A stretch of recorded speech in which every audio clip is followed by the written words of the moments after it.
Dear friends, कैसे हैं आप सब। उम्मीद करती हूँ कि आप लोग अच्छे नहीं बल्कि बहुत अच्छे होंगे। सबसे पहले मैं अपने हर बढ़ते हुए सब्सक्राइबर को थैंक्स कहती हूँ, जिनकी वजह से मुझे आगे बढ़ने का मोटिवेशन मिलता है। फ्रेंड्स, आप सभी लोगों को धनतेरस की हार्दिक शुभकामनाएं और ये त्यौहार आपके लिए मंगलमय हो, ऐसी मैं आशा करती हूँ। टाइटल पढ़ के आपने जाना होगा कि मैं किस बारे में बात करने जा रही हूँ। फ्रेंड्स, मैं आपको धनतेरस की कथा सुनाने जा रही हूँ और ये वीडियो बहुत ही इंटरेस्टिंग और इन्फॉर्मेटिव होने वाला है। तो प्लीज़ मेक श्योर मेरे चैनल को सब्सक्राइब, वीडियो को लाइक और शेयर ज़रूर कीजिए। फ्रेंड्स, ऐसा कहा जाता है कि एक बार भगवान विष्णु भ्रमण के लिए निकले और तभी माता लक्ष्मी ने उनसे कहा कि वो भी उनके साथ चलेंगी। विष्णु भगवान ने कहा चलो, लेकिन दक्षिण दिशा की तरफ मत जाना। लक्ष्मी जी ने बात मान ली। उसके बाद उन्होंने लक्ष्मी जी को एक जगह रुकने के लिए कहा और खुद दक्षिण दिशा की तरफ जाने लगे। अब लक्ष्मी जी ने देखा कि भगवान विष्णु दक्षिण दिशा की तरफ क्यों जा रहे हैं, तो उत्सुकतावश वो भी उनके पीछे पीछे चलने लगी। एक जगह उन्हें सरसों के खेत दिखाई दिए। लक्ष्मी माता को सरसों के फूल बेहद आकर्षक लगे और उन्होंने उन सरसों के फूलों से अपना श्रृंगार किया। वो और आगे बढ़ी तो वहाँ उन्हें गन्ने का खेत नजर आया।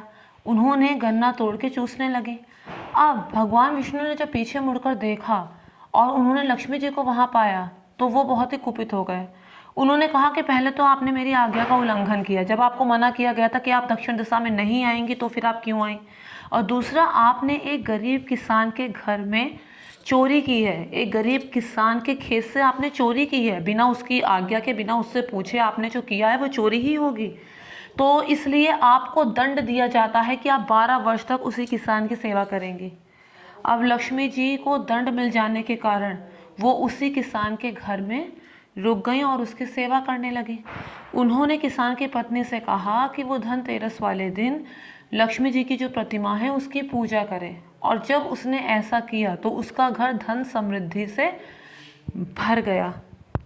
फिर लक्ष्मी जी ने अपना 12 वर्ष का जो दंड था उसको पूरा किया और 12 वर्ष के पश्चात जब विष्णु भगवान उन्हें लेने के लिए आए तो उस किसान ने लक्ष्मी जी को ले जाने से मना कर दिया। उसने कहा इनकी वजह से मेरे घर में धन वैभव आया है, मैं इन्हें नहीं जाने दे सकता। फिर विष्णु भगवान ने उन्हें समझाया कि लक्ष्मी जो होती हैं बहुत ही चंचल होती हैं, वो एक जगह टिक कर नहीं रहती। 12 वर्ष श्रापवश इन्हें यहाँ रुकना पड़ा। अब अगर तुम हर साल धनतेरस वाले दिन इनकी पूजा करोगे और दीपदान करोगे तो तुम्हारे घर धन संपदा हमेशा बनी रहेगी। किसान ने भगवान विष्णु की बात मान ली और लक्ष्मी जी वापस क्षीर सागर में भगवान विष्णु के पास चली गईं। ये थी धनतेरस की पहली कथा।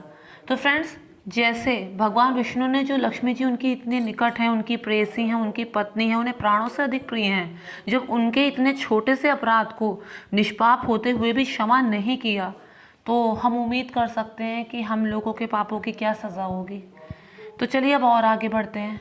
फ्रेंड्स, धनतेरस का दिन जो होता है वो लक्ष्मी जी के पूजन का दिन तो होता ही है, लेकिन साथ ही आरोग्य के देवता, यानी कि जो रोग को हमेशा के लिए दूर कर दें, हमेशा के लिए निरोगी बना दें, धन्वंतरी जी, वो भी तो आज ही के दिन समुद्र मंथन के समय सागर से निकले थे। तो उनकी ये कथा भी प्रचलित है। एक बार की बात है कि जो यमराज थे उन्होंने अपने यमदूतों से पूछा कि क्या तुम्हें कभी ऐसा हुआ कि जब तुम किसी के प्राण लेने गए हो तो तुम्हें उस पर रहम आया हो, तुम्हें उस पर दया आई हो, या फिर तुम्हें अपने कर्म पे कष्ट हो रहा हो कि हम ऐसा क्यों कर रहे हैं। तो इस पर यमदूतों ने कहा नहीं, हमें कभी ऐसा नहीं लगा, हम तो आपके निर्देशों का पालन कर रहे हैं, फिर हमें ऐसा क्यों लगेगा।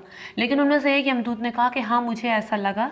एक बार एक हंस नाम के राजा थे, शिकार खेलते खेलते रास्ता भटक गए, पड़ोस के राज्य में पहुंच गए।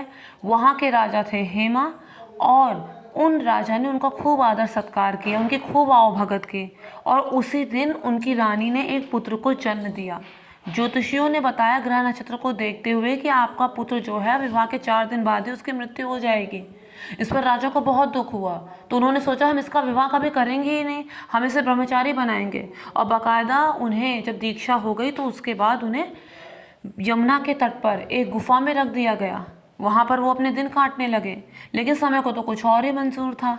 क्या हुआ कि वहाँ पर हंस, जो राम का राजा था, उसकी पुत्री वहाँ पे भ्रमण करते हुए पहुँच गई और दोनों में प्रेम हुआ और उसके बाद विवाह का निर्णय लिया गया। दोनों ने गंधर्व विवाह कर लिया और जैसा कि विधि का विधान था 4 दिन बाद उसकी मृत्यु हो गई। ये सब सुनकर यमराज ने कहा कि तो क्या कर सकते हैं हम, जो विधि का विधान है उसे तो करना ही है। तो इस पर यमदूतों ने पूछा क्या कोई ऐसा उपाय नहीं है कि अकाल मृत्यु को टाला जा सके। उन्होंने कहा बिल्कुल है। अगर धनतेरस वाले दिन भगवान धन्वंतरी और लक्ष्मी देवी की पूजा करेंगे, साथ ही दीपदान करेंगे, तो उसे कभी भी अकाल मृत्यु का भय नहीं सताएगा, कभी अकाल मृत्यु नहीं होगी। तो फ्रेंड्स, बात सिर्फ विश्वास की होती है, जहाँ आस्था है वही रास्ता है। तो मैं उम्मीद करती हूँ आप लोगों को मेरा वीडियो इंटरेस्टिंग इन्फॉर्मेटिव ज़रूर लगा होगा और पूजा के लिए आपका इंटरेस्ट और भी ज़्यादा बढ़ गया होगा। तो मिलते हैं नेक्स्ट वीडियो में। Thank you friends, thank you so much.